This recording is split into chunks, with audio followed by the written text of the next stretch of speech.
to question 3. This one is about the genes involved in breast cancer. It wants you to use 4 different sites to do the same search. I've pulled them all up in the interest of time. So this is the Entree gene search.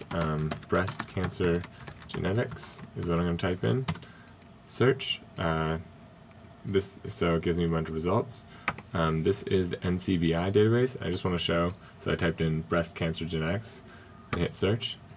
And I just want to show that they are exactly the same search, using the same databases. So there's really you only need to use one of those. I use the Entree.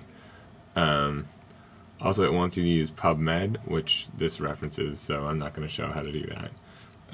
So the PubMed results, click here, and it will link you through to them, hopefully. Okay, so it does link through to breast cancer genetics. There's a bunch of articles. I usually like to look at review articles first when I'm not familiar with the subject. So I choose review articles. And so right here, BRCA1 and its toolbox is the first one that mentions a gene specifically in the title. So I chose this one. And this is called breast and ovarian cancer type 1 susceptibility protein. So it definitely has a role.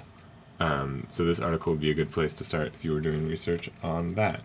So the other things it wants us to do are search OMIM for the same thing, breast cancer genetics.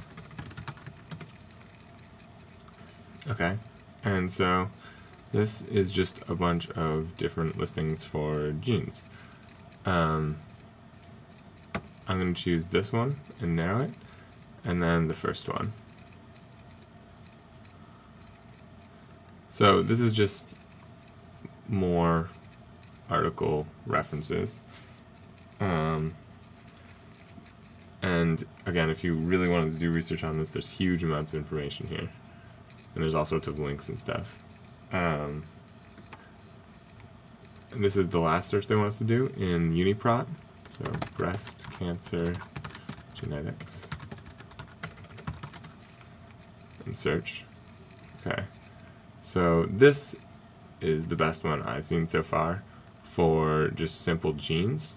So it just has a list of genes rather than articles. See what you're getting here is you're getting articles with PubMed and OMIM, and with this you've got a list of genes. Of course, with Entree gene, you could also, I'm just going back, you could also choose the nucleotide thing, which would give you a much closer look at it, or you could also choose the gene-centered information, which would give you a much more specific references to genes that are related. And that is the end of that question.